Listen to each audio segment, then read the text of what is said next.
Gelmiş sesin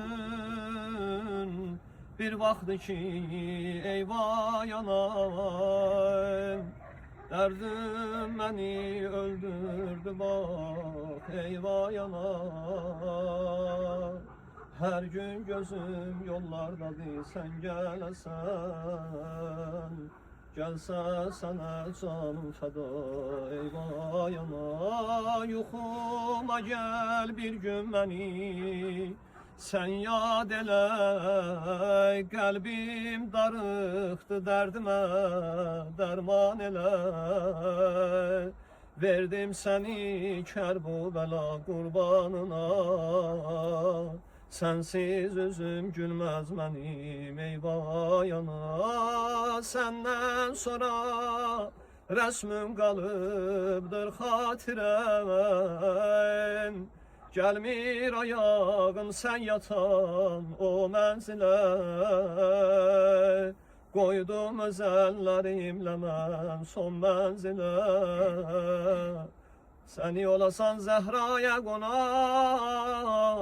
eyvah yanam, eyvah yanam. Ey Xudavendi Kerim, sen anaya rahmet elə.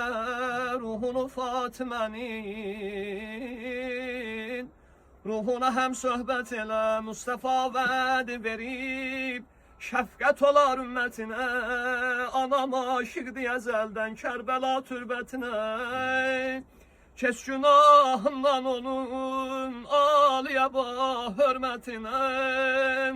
Qəbrini nura bürü, məskənini cənnət elə. Ey Xudavendi Kerim, sen anama rəhmət elə. Day səsin gəlmir evimdən.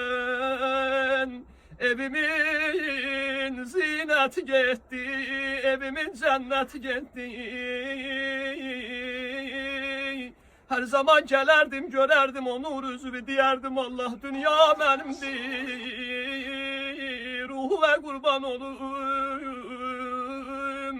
Day sensiz nəyim var mənim, day sensiz heç şeyim yoxdur mənim. Amma bu gecə vaxtı yadıma saldı məzlum əlini. O da gecələr gələrdi Həzrəti Zəhranın qəbri üstünə. Başın qoyardı Zəhranın qəbrinə, deyərdi Zəhra dur danışdır məni. Dörd balovu evdə sakit eyləyib gəlmişəm, gəlmişəm, gəlmişəm.